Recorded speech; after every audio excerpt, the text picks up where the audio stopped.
11 by 14. I have been known to drag out a 16 by 20 camera, but I haven't done that in quite a while. I'm getting too old to pick the thing up. But so I shoot mostly 8 to 10, 11 to 14. We do a lot of traveling in the Southwest. I dug through a lot of my older stuff. I went through and some of the stuff goes back 20 years. And it's just kind of a sampling of what we do. A lot of landscape work, a lot of nature details, done a little urban work even. We spent, I don't know how many years in Bodie, photographing Bodie. Probably between the two of us, we could probably do a book on Bodie, probably pretty easy. I've got one photo here out of there. But my philosophy of photography, and at least what I do, is I follow kind of the Edward Weston thing of I photograph whatever I find. I don't work in projects, I don't think about projects, I don't think about themes. I'm just looking for something that interests me. And it goes back to a talk that I heard from Gordon Hutchings. And Gordon was talking about, you find some really neat place with some old buildings, and you think, well, today's not the day, but tomorrow tomorrow morning I'm going to photograph these old buildings. So you get up and you go zooming down the road, and all you're thinking is old buildings, and you drive past 4 or 5 things that maybe only happen once in a lifetime. Because all you're thinking about is, I'm going to go photograph some old buildings. So when we travel, a lot of times we will have an intention of going somewhere, photographing something, and it happens a lot. We get diverted, and we may never get there that day. It may be the next day, because we may find something along the way. I tend to see things out of the corner of my eye when we're driving. It's kind of, we got to try and go back. That's just the way it is.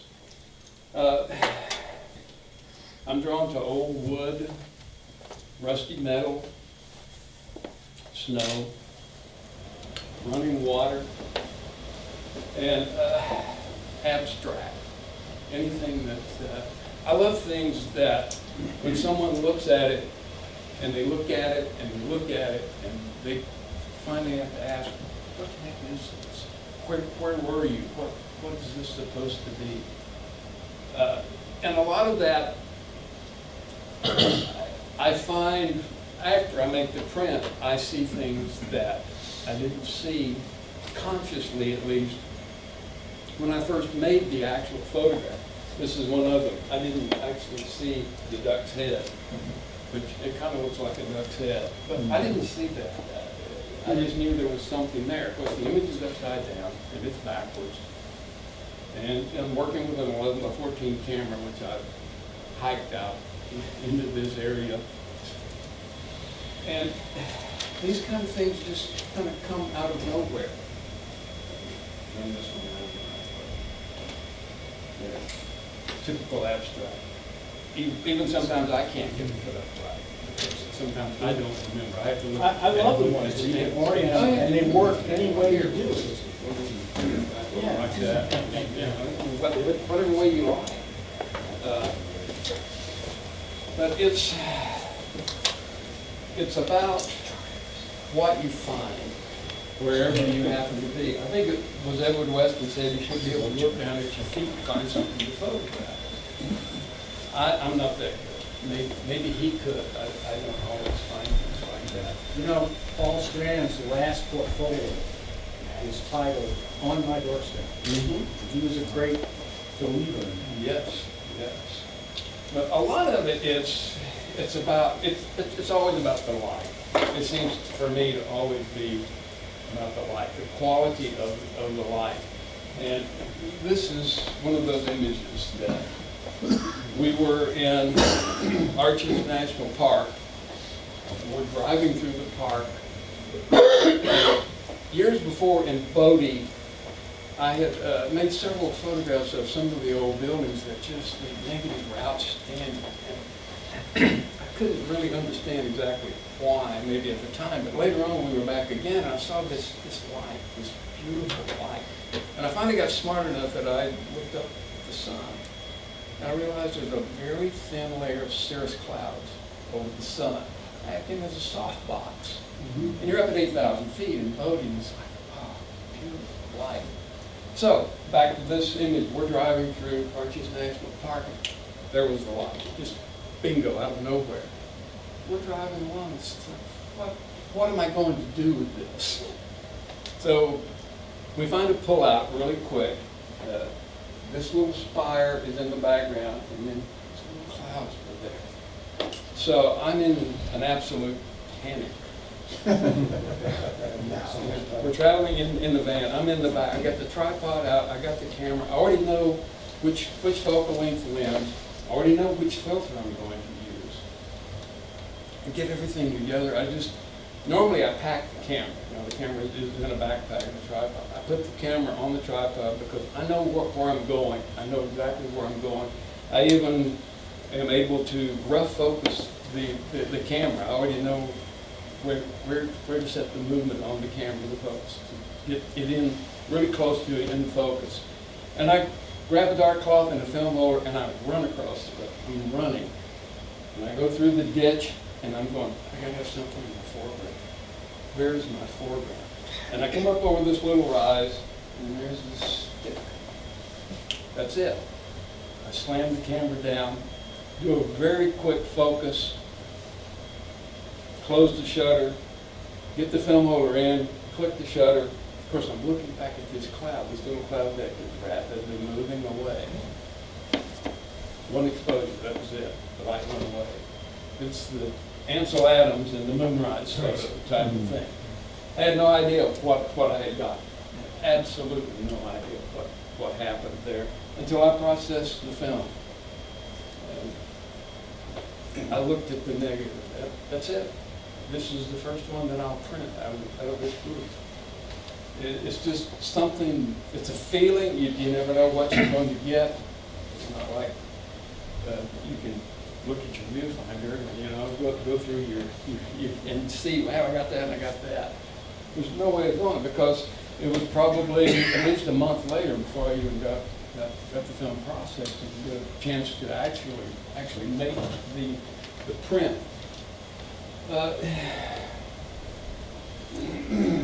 I can't really say a whole lot about how I think. I don't know exactly how I see these things, why.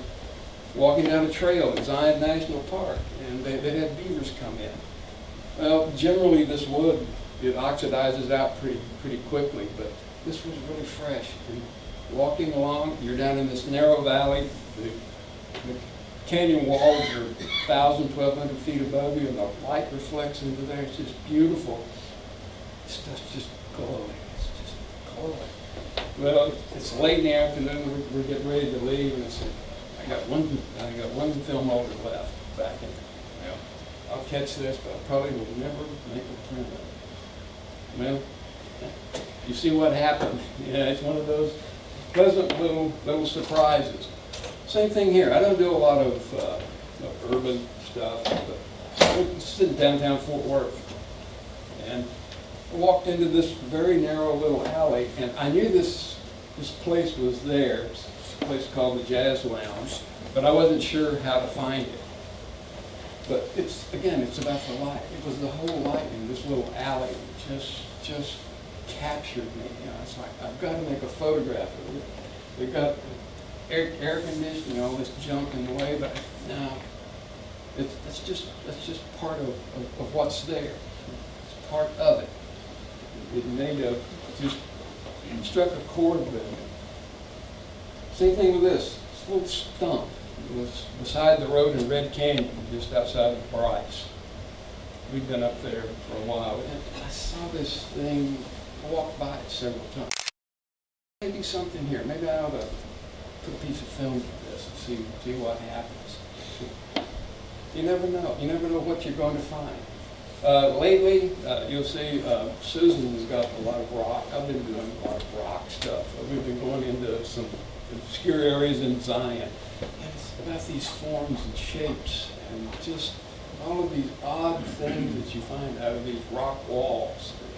It just, I don't know, I can't tell you why I'm attracted to it, and I don't always see what is really there until I make the print. And obviously, it's some kind of conscious thing that tells me that this is where I should point the camera. I can't tell you why. That's what this whole thing is about, is trying to verbalize what is strictly right brain, which is not a verbal subject. It's all about forms and shapes and your perception of what's within that frame. It's just odd. It's very difficult to talk about, and that I'm uncomfortable talking about it, actually, because I don't know exactly how to explain it. You don't pre-visualize either? Not particularly, no. I use a spot meter, and my thing is to get the information on the film. That's the most important thing. I mean, you don't really start composing it or finding the image until you get under the dark cloud. Not really. I do use a framing device, though, to help isolate things. That's one thing that I do. But I walked past this. This is Bodie. This is back in a narrow alcove, and this house is. I don't know exactly what attracted me, other than the white putty around this made this thing stand out.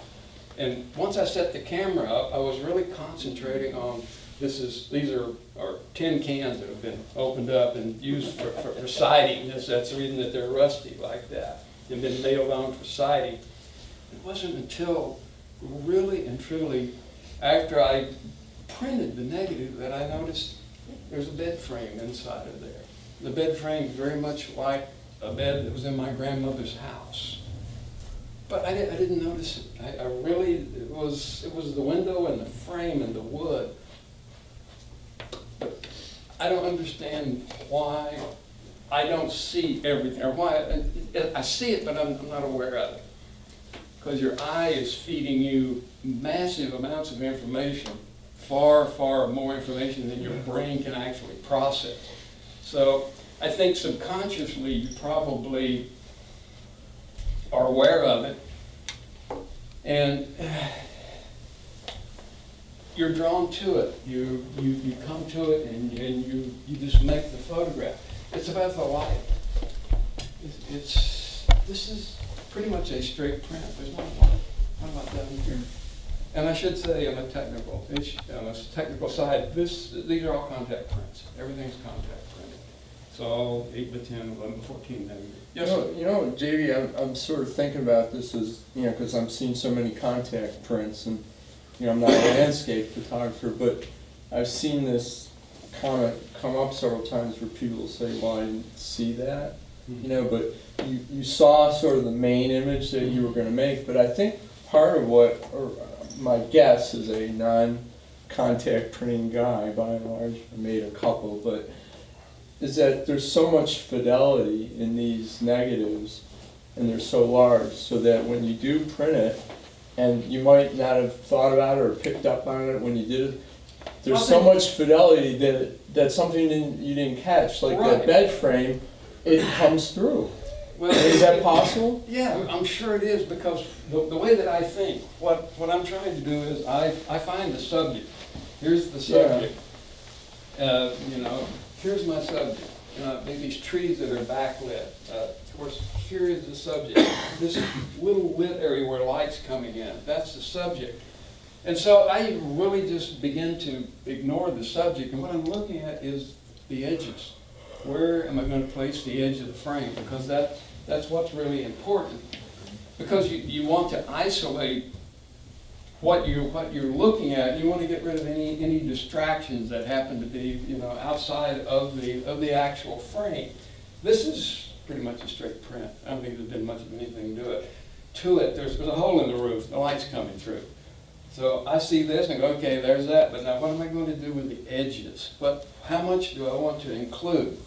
Because it's not always about what you put in, but it's what you leave out. is sometimes very, very, very important. So it's difficult to explain. It's very difficult to verbalize, because I've thought about this since Steve first brought up doing this, trying to talk about something that you can't put into words. And that's about the best that I can do. I mean, Not bad. I'm willing to take questions. Thank you. So when you, because I traveled along with you for a couple of years now, so I'm curious, with my own issues, do you guys find the very first day, the very first time you're gonna unpack the camera, the hardest day to start? Once you start? That's usually when I pull the dark slide with the lens still open, or click the shutter without pulling the dark Getting the slide. camera out, it's the first day is the hardest, isn't it? Yes, it Yeah. is, always. And a lot of times the first day is when I nail a really good one, but usually most of these, the ones that I really like, are on the very last day. It's just strange. Yes, sir. Can you say something about this one over here? Looks like a cloud with a bush coming out of it. This one? No, the next one. Next one. This one? Yeah. This was in Arches National Park in 2014. So I've got my cheat sheet. That's hoarfrost. And this, I've never seen hoarfrost this big. I mean, the little feathers, they look like feathers, were larger than my thumbnail. And they were deep. They were very deep. They were everywhere. It was so cold that it wasn't melting, and when you walked through it, it was like walking through sand. It just shuffled. It made a sound. But this was right next to the road. This is just some dead weeds that were growing up, and it was up on where they cut the road through. There was solid rock there. These little weeds in it, and this stuff, and the sunlight was just coming across it. That's a straight print. So it's not snow in the background? No, It's no, just there's actually snow under this, but that's more hoarfrost, which is on top of the snow. Because it's so dry there that any moisture evaporates quickly, and it forms this what they call hoarfrost, and it looks like feathers. It usually has a central stem and then all kinds of little pieces that come out. I actually have a couple of digital photographs of my thumb next to some, holding some of it in my hand. Did you use any filters for that one? For this one? Oh, yes. Oh, yes. That's the reason the sky is so dark. The sky, this is up in East Entrance of Zion National Park, and so you're up at some altitude, and it's I extremely. think that's rime ice. Well, okay, that's another name for it. Right. It looks like feathers. Right. They call it hoarfrost out there, Oh, but right. I asked the locals about it. But yes, So, we use a lot of filters. I'll use, this is filtered probably with a green filter because it's red rock. That helps too. So that was a red filter? That's a red filter. So is Did you this. use a gradient on this, or this was? No, just- that's a red filter. Okay. The image of the hoarfrost, what's the actual scale of that? What does that look like in real life? I love it. See? This little clump of grass is about that big. And it was neat because it was up on this rock shelf and they cut the road out, so I just walked up and set the camera down. It's just right here, just like it's on a tabletop. Thank you very much. Yeah, and the neat thing about it, it was all about the light, because the sun was just coming across that one little spot and the rest of it was dark. So I just allowed the rock around it to just fall off the bottom of the negative. How long did that light last? Not very long. Within a few minutes, it was gone. Yeah, so everything's moving, and you know how that. I was just lucky to get the camera there in time. Yeah. So Steve and I were talking at lunch a little bit about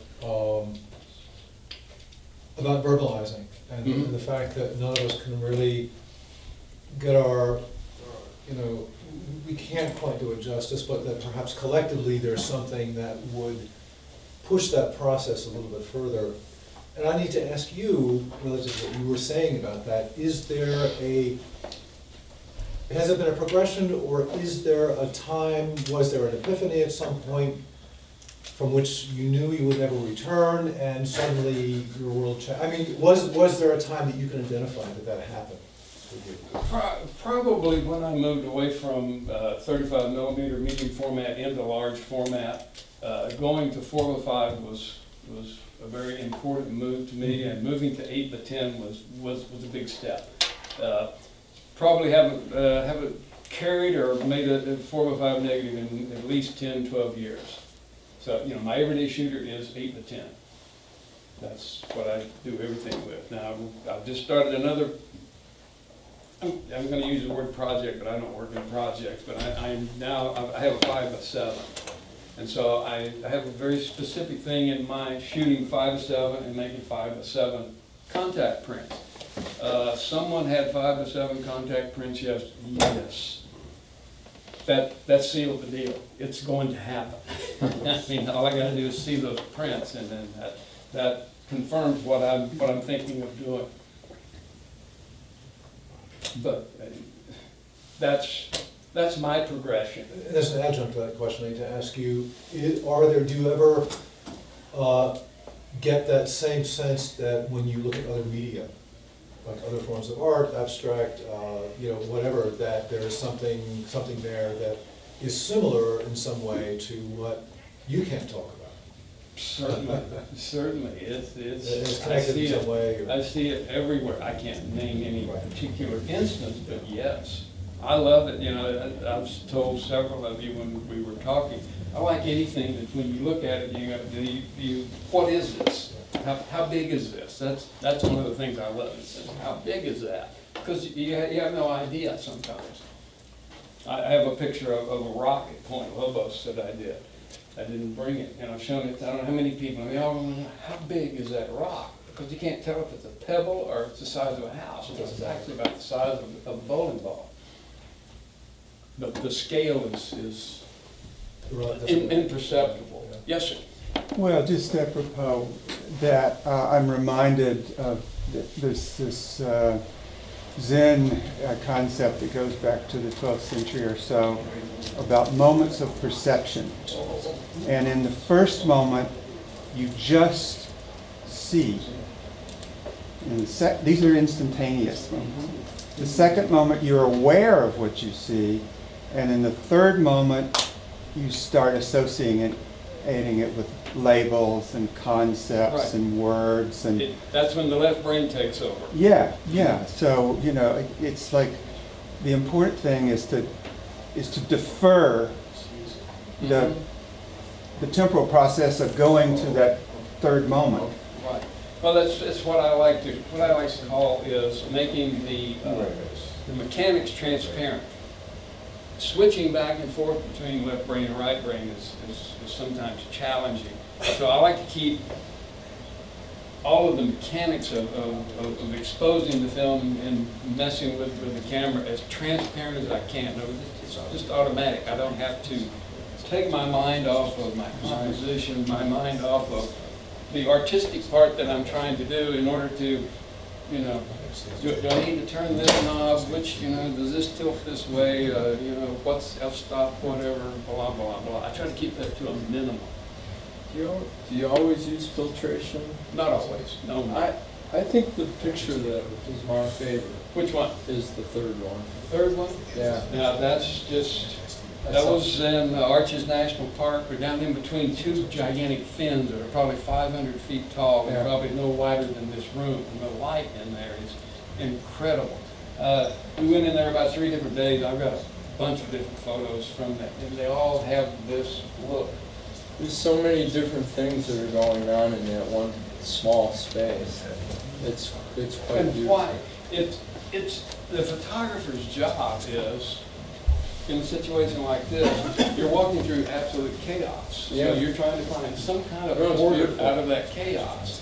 So for me, I see this log and these little glowing, Whatever they the are. green thingies. Yeah, it doesn't even matter And- what they are. From there on out, I'm really not paying attention to it. I'm looking at those edges Yeah, no. because I want to get it framed to accentuate that particular area. No, it's very cool. You ever back into those things? They hurt? Yeah. I can't think of what they're called. They have a name, but yeah, they got spines on the end of them. Ask me anything. If I don't know the answer, I'll make something up. Well, thank you. Great job.